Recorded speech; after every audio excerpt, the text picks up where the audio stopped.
Hello guys, court marriage service channel पे आपका स्वागत है।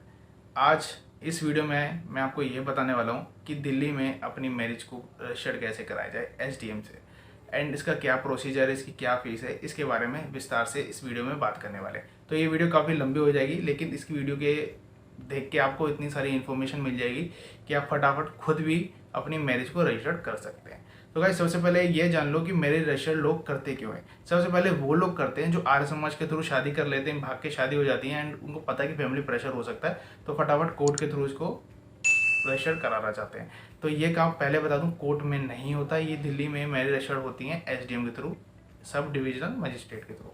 तो गाइज, ये सारा प्रोसीजर जो रजिस्ट्रेशन का है वो सारा दिल्ली में ऑनलाइन है, A to Z ऑनलाइन है। आपको अप्लाई ऑनलाइन करना है, बस इसमें एक एसडीएम इंटरव्यू डेट निकलती है, उस दिन आपको वहाँ फिजिकली विजिट होना पड़ता है और वहाँ आपके डॉक्यूमेंट वेरिफिकेशन होते हैं और एसडीएम आपसे पूछते हैं कि हाँ जी शादी कब हुई थी, कोई फोर्सफुली तो नहीं हुई, और उसके बाद आपका सर्टिफिकेट इशू हो जाता है और उसको ऑनलाइन आप डाउनलोड भी कर सकते हैं। इसमें भी दो ऑप्शन होते हैं, एक होता है नॉर्मल और एक होता है तत्काल। नॉर्मल में क्या होता है, जैसे आपने मान लीजिए आज अप्लाई किया तो सर्टिफिकेट आपको 21 दिन के बाद मिलेगा, लेकिन तत्काल के अंदर थोड़ी सी फास्ट सर्विस है, सर्टिफिकेट जो है ऑनलाइन आ जाएगा आपका 24 घंटे के बाद।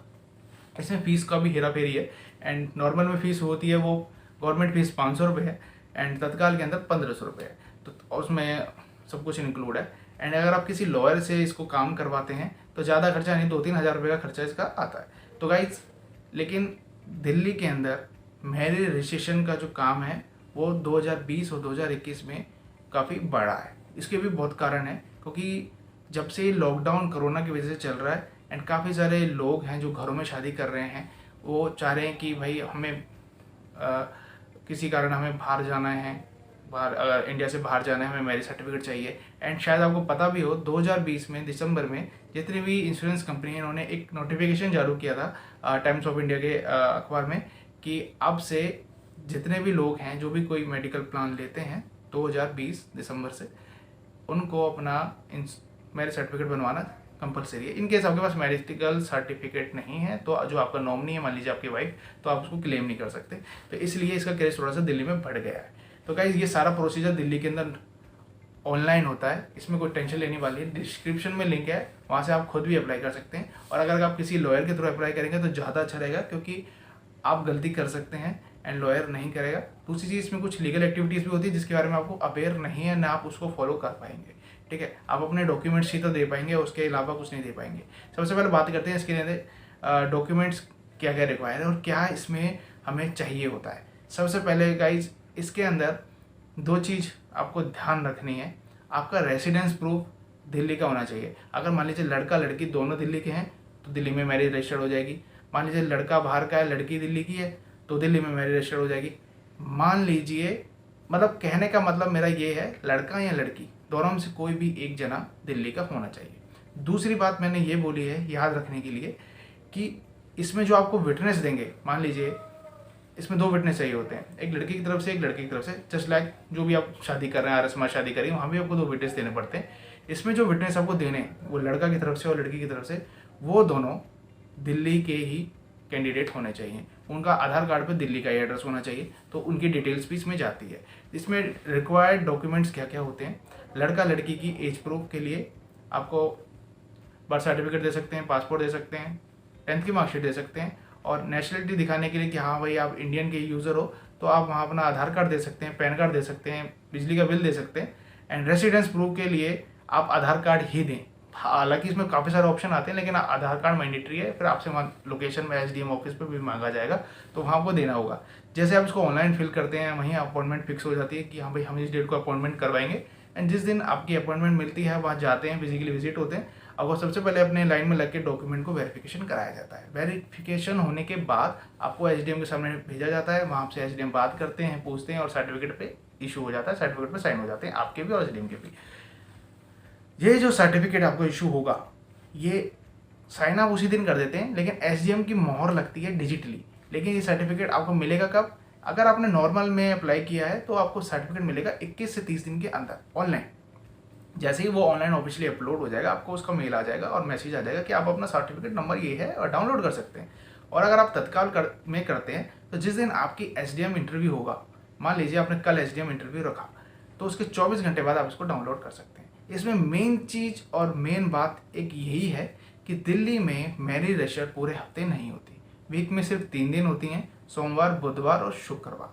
सोम, बुध और शुक्र, वो भी सिर्फ 1.5 घंटे के लिए आप वहाँ अप्लाई कर सकते हैं। आपको अपॉइंटमेंट मिलेगी 10 से 11:30 के बीच की ही अपॉइंटमेंट मिलती है, क्योंकि दिल्ली में रश ही इतना है कि यहाँ सारा अपॉइंटमेंट बेस बना रखा है कि आपको पहले अपॉइंटमेंट लेनी पड़ेगी। अपॉइंटमेंट नहीं है तो आपकी वहाँ एंट्री नहीं है, आप वो काम कुछ करा ही नहीं सकते, सारा काम अपॉइंटमेंट का है। दूसरी चीज़ इसमें, अगर आप इसको अप्लाई कर रहे हैं तो किसी दलालों के चक्कर में ना पड़े, आप खुद भी अप्लाई कर सकते हैं ऑनलाइन। डिस्क्रिप्शन में डिटेल है, आप किस कहाँ जाना है वहाँ पे जाके उसको ऑनलाइन अप्लाई कर सकते हैं। अगर किसी लॉयर के थ्रू भी करवाते हैं 2-3 हज़ार रुपये का खर्चा है, इससे ऊपर का एक खर्चा है नहीं। दलालों के चक्कर में आके 5-10 हज़ार लोग दे रहे हैं, लूट रहे हैं, उसकी यहाँ ज़रूरत नहीं है।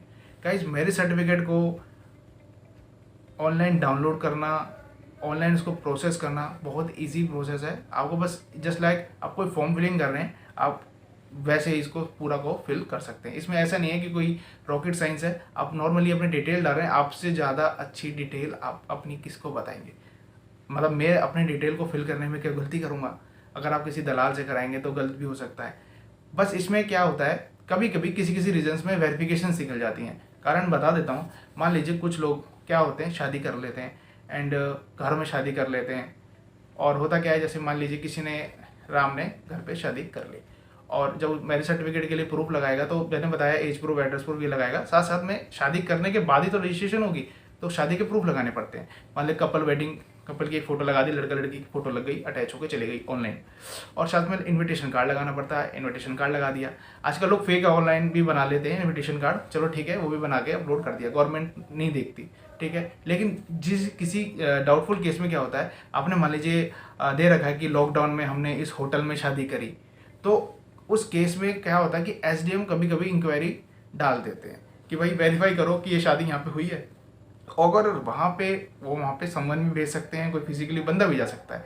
वो बंदा आपसे बात नहीं करेगा, वो सीधा वो उस होटल जहाँ की आपने लोकेशन दी है उनसे भी बात नहीं करेगा। क्यों? आप उनको सिखा सकते हो कि सिर्फ ऐसे बोल देना, तो वो आपसे भी बात नहीं करेंगे। अड़ोस पड़ोस से पूछ के वहाँ इन्फॉर्मेशन ले जाते हैं और वहाँ बता देते हैं कि जी ये फेक है, यहाँ पे ऐसा कुछ नहीं हुआ। और अगर हुआ है तो कहिए हाँ जी हुआ है। अगर उन्होंने बताया कि जी हाँ जी हो गया, तो आपको कुछ नहीं करना, आपका एप्लीकेशन अप्रूव हो जाएगी और आप उसको डाउनलोड कर सकते हैं। इसीलिए, और अगर आपने वहाँ पे उन्होंने रिपोर्ट ये दे दी कि जी वहाँ तो कुछ ऐसा हुआ ही नहीं है, तो कोई ऐसी इन्फॉर्मेशन वहाँ मिली नहीं, सब मना कर रहे हैं, तो वो आपकी फीस भी बर्बाद हो जाएगी और वो एप्लीकेशन भी रिजेक्ट हो जाएगी।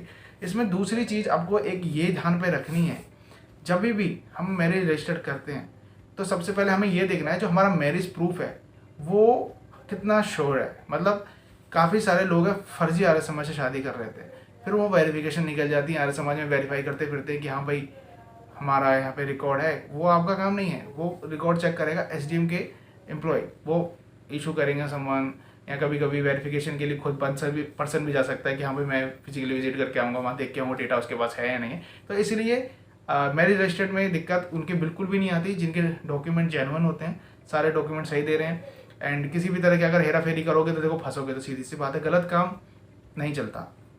गलत काम आप छुपाने की जितनी कोशिश करोगे गलतियाँ और उतनी बढ़ती चली जाती हैं और वो बाद में एंड में चल के बहुत बड़ी गलती हो जाती है। दिल्ली में मैरिज रजिस्ट्रेशन को करने की फ़ीस, गवर्नमेंट फीस नॉर्मल में 500 रुपये है और तत्काल में अप्लाई करवाएंगे तो 1500 रुपये है। एंड अगर किसी वकील से भी कराएंगे तो 3-4 हज़ार में काम हो जाएगा। तो क्यों इतना रिस्क लेना है कि आपको सब कुछ ऐसे करना है, क्योंकि इसमें लीगल एक्टिविटीज़ इतनी होती हैं कि एक पर्सन को करने में उसको समय लगता है। और थोड़ी सी भी अगर आपने गलती कर दी तो वो पता ही है, गलती कर दी तो फीस बर्बाद, क्योंकि सारा एप्लीकेशन क्या होता है, इसमें 2 ऑप्शन होते हैं मोड, पेमेंट मोड भी, एक होता है ऑनलाइन, एक होता है ऑफलाइन। कुछ लोग क्या होता है कि जो लोग नए शौकिया लोग हैं, आजकल के लोग बता रहा हूँ, जो खुद अपने आप को 30 मार का लोग समझते हैं और मैं सोचते कि मैं उनकी बात नहीं कर रहा। मैं एक तरह से एक एग्जांपल दे देता हूँ। एक लड़का था, मात्र उसने 12वीं क्लास करी थी, 20 साल का था, और उसने अपने फ्रेंड के लिए मैरिज सर्टिफिकेट इशू के लिए उसने फॉर्म फिलिंग कर दी।